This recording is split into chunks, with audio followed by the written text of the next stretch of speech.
This is kidsplaySoccer.com, free soccer drills. This is a dribbling, conditioning, and agility drill that I use, and it's called Copy the Pattern. And what it consists of is a pair and cones. So you see I have some pro cones here, and I made a pattern on this side, a yellow, a red, a yellow, and then on the other side is just a yellow cone. And then you have the player, and this distance here, it's short to start with, and then it grows, but it could be 12 feet, 15 feet, and so we have this player, and he's going to be in the middle. And what he's going to do is he has to copy this pattern and make it over here. So basically he's going to move two cones, right? He's going to sidestep and then get this cone, and then he's going to run, sidestep, place it down here. Then he's going to sidestep, obviously he did that, and he sidesteps back, gets the next cone, and he puts it back here. Once he's done that, he's done. He goes to the center, and he's done. Okay. Now, when he does this in the beginning, I say it's sidestep because that's the first movement that I use in the progression in this drill. Force them to get their lower body, or I mean their top body down to pick up that cone.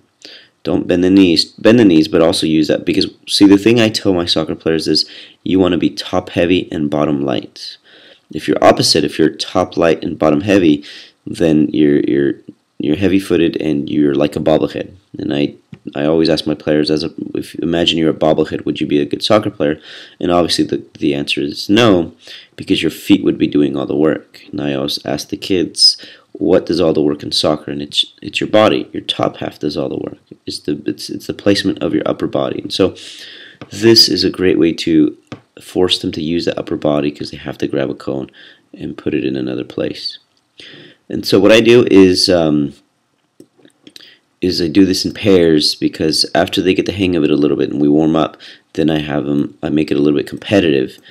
Adding that pressure of competition is they're always with a pair, and now they're doing it facing each other.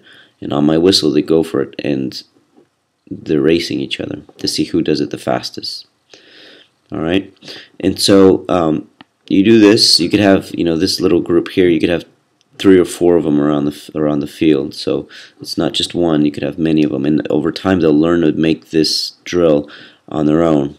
And then the second progression or the third progression is doing it facing the cones. So now this player is going to sprint, pick up a cone, and then he's going to backpedal back and place it. Sprint, pick up a cone, backpedal back and place it until he completes, and then he's done.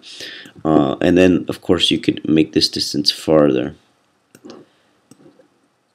from the cones. So now it's more of a cardio. And then the last progression is you add a soccer ball. And now he's going to dribble the ball, get a cone, put it back. Dribble the ball, get a cone, put it back. And you can command the type of turn you want to see. You could say only cut-in turns, or only a walkover turn, only pullbacks, or only step overs. So you manage the environment, and if you could have them race each other, or you could just do that on their own. I do this tournament style, and what I mean by that is I set up, if I have these 2 players here, I'll set up maybe 4 of them, 4 stations, and then I might have a line of some kids doing something, but basically is if they win, they stay. If they lose, they'll go back in line. And then that way it keeps it competitive. It gives them definitely a reason to stay, right? Because what I do is eventually I get the top 2 fastest kids without a ball, and then they go at it to be champion, you could say. And then the top 2 kids with the ball, they go at it. So this is copy the pattern, and there's many ways you can further progress this drill. But it's a great drill. It's a simple drill to set up. A great drill. The kids get instant feedback and motivation. We add that pressure of competition, which always works typically. Don't use this with the younger kids. This is going to be with your older kids, 9 and up, 10 and up. Visit our website, kidsplaySoccer.com, for more information and drills. We'll see you next time.